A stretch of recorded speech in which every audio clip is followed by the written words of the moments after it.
ગત રોજ ગઈકાલે 5 વાગ્યાના અરસામાં દેવભૂમિ દ્વારકાના એસપીના કહેવા મુજબ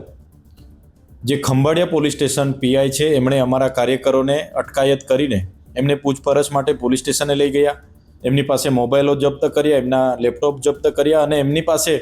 ચૂંટણીને લગતી પૂરી ડેટા અને માહિતી માંગવામાં આવી અને એમને ડરાવવામાં ધમકાવવામાં આવ્યો અને પીઆઈ દ્વારા કહેવામાં આવ્યું કે તમારા પર રેપ કેસ કરીશું, 376 બળાત્કારના કરીશું,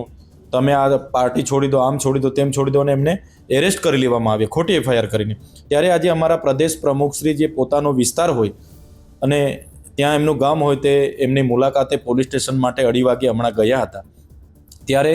પીઆઈ દ્વારા પણ ત્યાં અમારા પ્રદેશ પ્રમુખ શ્રી સુદાનભાઈ ગઢવીની ધરપકડ કરવામાં આવી છે, એમને એરેસ્ટ કરી લેવામાં આવ્યા છે અને જણાવવામાં આવ્યું છે કે દેવભૂમિ દ્વારકાના એસપીની સૂચના છે અને એસપીને ઉપરથી આદેશ છે કે ગુજરાતમાં જ્યાં પણ આમ આદમી પાર્ટીના આવા નેતાઓ કે કાર્યકરો આ પ્રકારની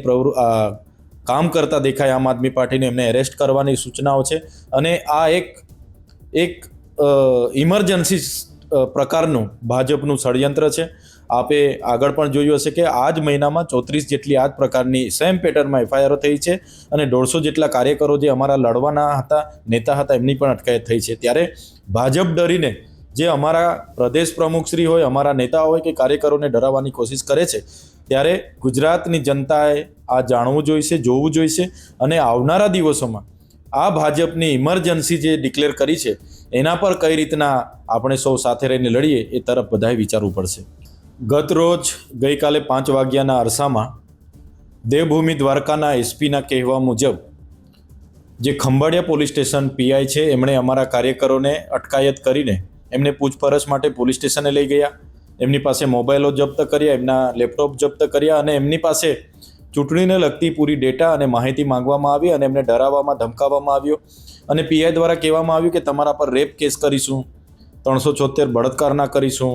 તમે આ પાર્ટી છોડી દો, આમ છોડી દો, તેમ છોડી દો અને એમને એરેસ્ટ કરી લેવામાં આવ્યા ખોટી એફઆઈઆર કરીને. ત્યારે આજે અમારા પ્રદેશ પ્રમુખશ્રી જે પોતાનો વિસ્તાર હોય અને ત્યાં એમનું ગામ હોય તે એમની મુલાકાતે પોલીસ સ્ટેશન માટે 2:30 વાગે હમણાં ગયા હતા. ત્યારે પીઆઈ દ્વારા પણ ત્યાં અમારા પ્રદેશ પ્રમુખ શ્રી સુદાનભાઈ ગઢવીની ધરપકડ કરવામાં આવી છે, એમને એરેસ્ટ કરી લેવામાં આવ્યા છે અને જણાવવામાં આવ્યું છે કે દેવભૂમિ દ્વારકાના એસપીની સૂચના છે અને એસપીને ઉપરથી આદેશ છે કે ગુજરાતમાં જ્યાં પણ આમ આદમી પાર્ટીના આવા નેતાઓ કે કાર્યકરો આ પ્રકારની કામ કરતા દેખાય આમ આદમી પાર્ટીને એમને એરેસ્ટ કરવાની સૂચનાઓ છે. અને આ એક ઇમરજન્સી પ્રકારનું ભાજપનું ષડયંત્ર છે. આપે આગળ પણ જોયું હશે કે આ જ મહિનામાં 34 જેટલી આ જ પ્રકારની સેમ પેટર્નમાં એફઆઈઆરો થઈ છે અને 150 જેટલા કાર્યકરો જે અમારા લડવાના હતા, નેતા હતા, એમની પણ અટકાયત થઈ છે. ત્યારે ભાજપ ડરીને